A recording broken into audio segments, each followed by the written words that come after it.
안녕하세요. 이국섭의 작은 도서관입니다. 오늘은 지난 시간에 이어서 3개월마다 만나는 마이크로 트렌드 볼륨 1 우리 집에 왜 왔니의 2부 순서로서 구체적인 책 소개 내용으로 들어가겠습니다. 이번 호 우리 집에 왜 왔니는 과거와 현재를 잇는 트렌드 분석과 그 경계선에서 있는 콘텐츠에 관한 이야기들입니다. 이 책은 총 3개의 파트로 구성되어 있는데요. 파트 1에서는 최신 트렌드 키워드를 큐레이션 하였습니다. 캐릭터에 대해 조언하는 EBS 방송국의 뚝딱이에게 저는 제가 알아서 하겠습니다.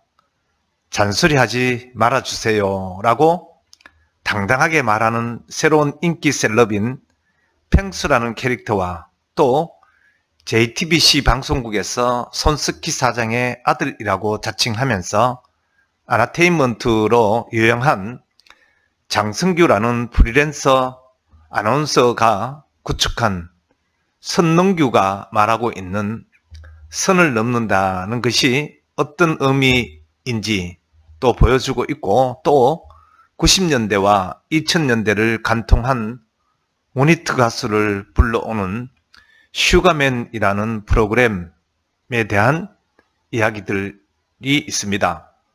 또한 서민의 술로 시름을 달래주었던 옛날 두꺼비 소주 등 힙한 옛것들이 사랑받는 현상이 왜 생겨났는지에 대한 분석을 했습니다. 또한 크리에이터와 또 나를 표현하는 다양한 페르소나와 유재석의 놀면 뭐하니라는 프로의 유산슬에 대한 재미있는 이야기도 있고, 또 가사로 B급 감성을 아주 유쾌하게 풀어내는 개그맨이었던 추대엽이라는 사람이 만든 카피추라는 캐릭터처럼 판을 뒤집은 디스럽터들에 관한 사례들을 문화 콘텐츠 마케팅 관점에서 접근하여 현재 어떤 문화 현상이 일어나고 있고 대중들은 어떤 콘텐츠에 열광하고 있으며 또 어떤 마케팅에 반응을 하는지 보여주는 풍부한 사례를 담고 있습니다. 잠깐 구체적인 사례를 살펴보도록 하겠습니다. 개그맨이었던 추대엽이 유재석의 유산슬처럼 카피추라는 캐릭터를 통해 데뷔 17년 만에 주목을 받으며 온라인상에 화제를 모으고 있습니다. 카피추는 방송인 유병재가 운영하는 유튜브 채널 창조의 밤에서 표절 제로의 10월 게스트로 처음 등장을 합니다. 산골에서 노래를 즐기며 사는 50대 자연인이라는 컨셉트로 추대엽은 자신이 만든 노래가 기성곡을 뺏긴 것이 아니라는 설정으로 창작과 표절의 경계를 넘나들며 풍자적으로 모방하는 패러디로 웃음을 주고 있는 것입니다. 그는 원곡의 멜로디를 일부 활용해서 직접 기타를 치며 자신이 쓴 가사를 붙여 노래를 부릅니다. 가요 또는 트로트 또는 동요, 만화, 영화 주제가 등 장르를 국한하지 않고 패러디하는 것입니다. 능숙한 기타 연주 실력과 가창력에 개그맨다운 재치와 센스가 돋보이는 노랫말로 우리들의 귀를 사로잡습니다. 카피추가 출연한 유튜브 콘텐츠 영상인 창조의 밤은 1부에서는 460만 뷰, 또 2부에서는 350만, 또 3부에서는 280만 조회수 돌파를 앞두고 있을 정도입니다. 이에 누리꾼들은 추대엽의 이력을 찾아 그의 과거 방송 출연 영상을 역주행으로 즐기고 있을 정도라고 합니다.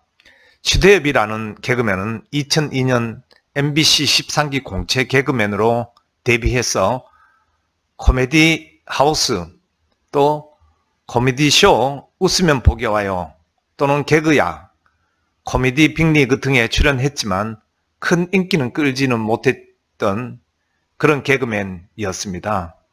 그렇게 오롯이 개그맨의 길을 지켰던 그는 2016년부터 방송과 인연이 닿지 않는 상황이 되었지만 자신의 영역을 온라인인 SNS로 새롭게 넓히는 데 성공한 것입니다. 또 이 책의 다음 파트 2에서는 이 책의 핵심인 트렌드를 이끄는 브랜드 담당자들의 생생한 현장 이야기를 담아 놓았습니다.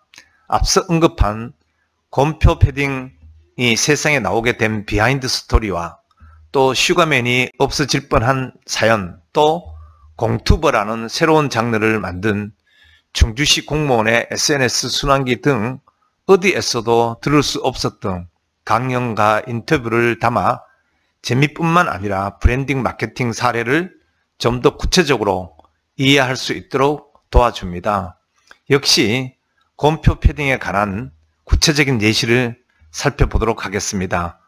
누가 이런 만남을 상상이나 했을까요? 의류 브랜드 4XR이 곰표 밀가루와 만난 것입니다. 협업을 통해 탄생한 여러 아이템 중 단연 눈에 띄는 새하얀 패딩입니다.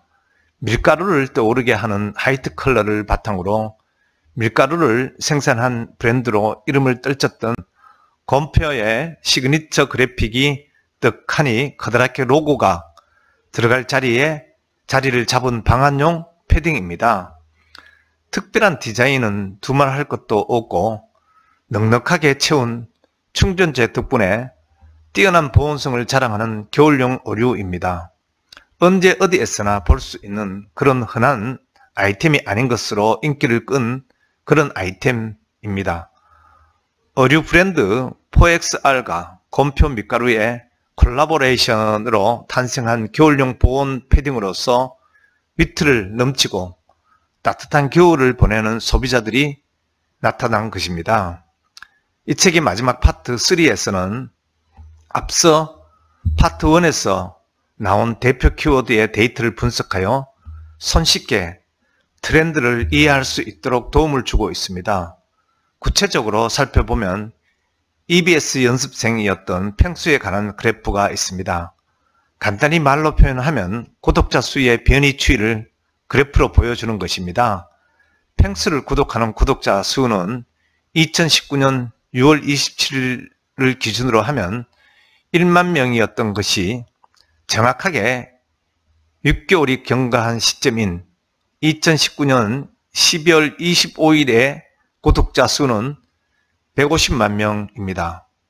약 6개월 만에 150배의 증가세를 기록한 것입니다. 시원하게 일갈하는 펭수의 모습에 현대 삶에 지친 우리 소비자들의 응원이 눈이 부실 정도입니다. 원래 펭수는 2019년 EBS에서 제작한 유튜브 채널 자이언트 팽 TV의 마스코트 캐릭터로 남극에서 온 펭귄을 명명한 것입니다. 자이언트 팽 TV는 평일 저녁 어린이 예능인 생방송 톡톡 보니하니의 한 코너였으나 EBS는 2019년 가을 개편에서 자이언트 팽 TV를 별도로 프로그램으로 독립시켜 금요일 저녁 8시 30분에 편성한 것입니다. 이 편성으로 인해 그래프가 보여주는 구독자 수의 증가는 놀라울 따름입니다. 이렇듯 어느 순간 그의 일거수일투족이 트렌드가 되는 세상이 된 것입니다. 이렇게 유별난 변동 추이를 보여주는 세상의 트렌드에 대하여 여러분들은 어떤 대응을 할지 고민이 필요한 시기이기에 이런 종류의 책을 살펴볼 것을 권해드립니다. 우리나라를 비롯해서 전 세계는 지금 익숙함 속에서 새로움을 찾고 또 기존에 정해진 기준 또는 상식, 권위의 틀을 깨기도 하는 등 불안한 새로움과 안정된 익숙함이 경계에 서 있습니다. 친하지 않았던 친구가 친해지자고 하더니 이제는 우리 집으로 놀러 온 격이 된 것입니다. 친해지지 못할 것 같았던 오래된 것이 새로운 형식으로 더해 유트로라는 형식으로 태어나는 시기입니다. 세상은 빠르게 진화하고 있고 트렌드는 예측할 수 없을 만큼 시시각각 변하고 있습니다. 실시간으로 트렌드를 분석해주는 전문 부서가 있으면 좋겠지만 그렇지 못한 기업들이 대부분일 것입니다. 그렇기에 비용과 시간을 효율적으로 투자하여 이 책을 살펴보면 좋겠다는 생각이 듭니다. 여러분께서도 이 책을 통하여 가장 강력한 소비자층으로 부상한 밀레니얼 세대에 대한 이해는 물론이고 2020년 가장 빠른 사회 전반의 변화까지 파악하는 기회를 갖기를 권해드리면서 오늘의 영상을 마치도록 하겠습니다. 고맙습니다.